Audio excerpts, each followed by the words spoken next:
Bonjour et bienvenue dans un nouveau tutoriel pour Atelier BA.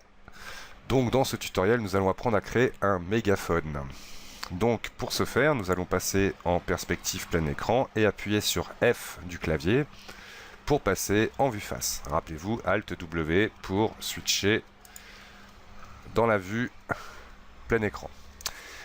Donc on peut constater déjà deux choses pour déplacer dans la vue avec la molette enfoncée et deux lignes noires qui nous montrent un peu où je suis. Donc on va considérer cette ligne horizontale comme la ligne du sol et je vais venir donc créer un cylindre au-dessus du sol.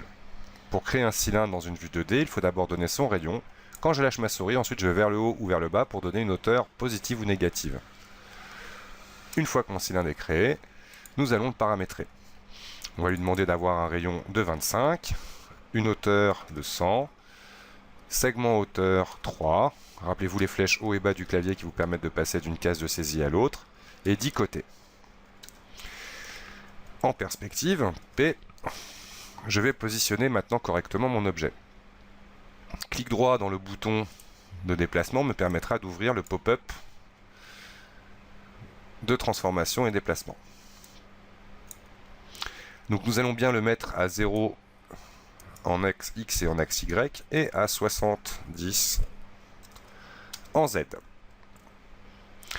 Je referme mon pop-up et à ce stade, nous allons convertir donc ce cylindre en polygone éditable.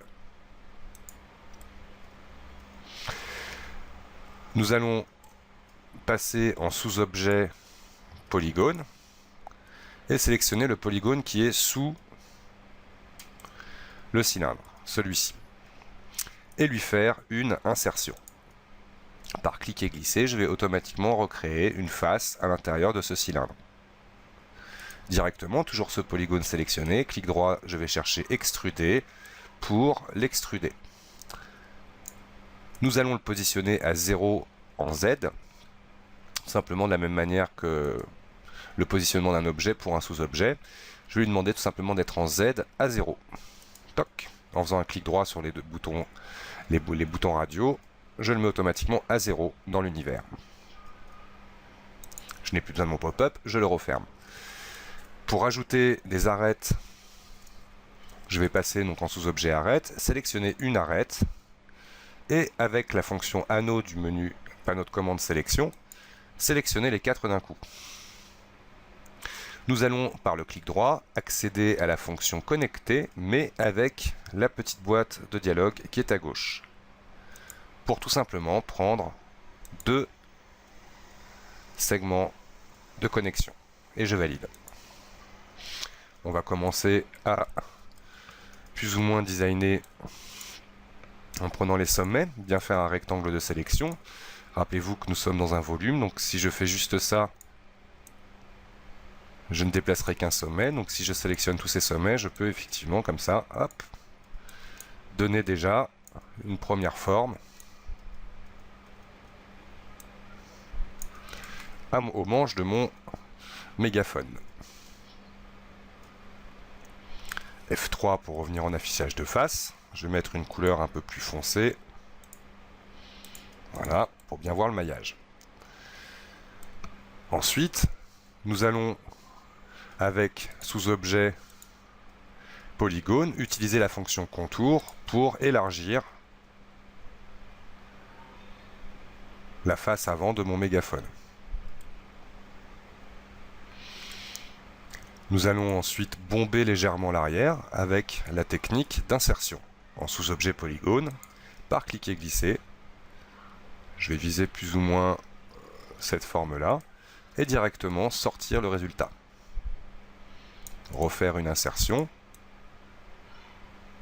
que je vais légèrement sortir à nouveau et encore une insertion que ce coup-ci je vais utiliser dans la fonction éditer géométrie, réduire pour n'en faire qu'un seul sommet que je vais sortir légèrement pour accentuer l'effet bombé.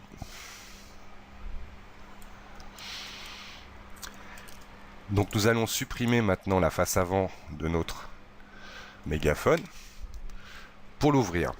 Et en sous-objet bordure, je vais sélectionner donc la bordure qui est donc le résultat de face ouverte. Et grâce à échelle, je vais Shift, donc majuscule enfoncé, plus échelle par le centre, venir donner une épaisseur. Et ensuite, avec déplacer, Shift plus déplacer, venir extruder en gros ma ligne, en essayant d'aller chercher plus ou moins le départ de la trompe du mégaphone.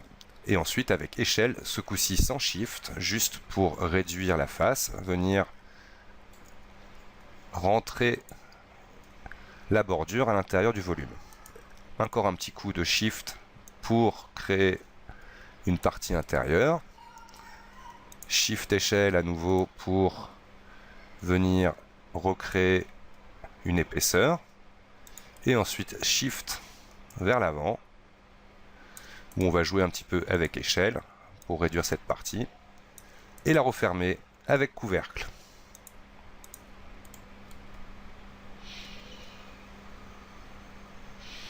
Nous avons terminé la base de modeling. Et dans une vidéo suivante, nous allons commencer à apporter du détail. Donc à tout de suite pour une prochaine vidéo.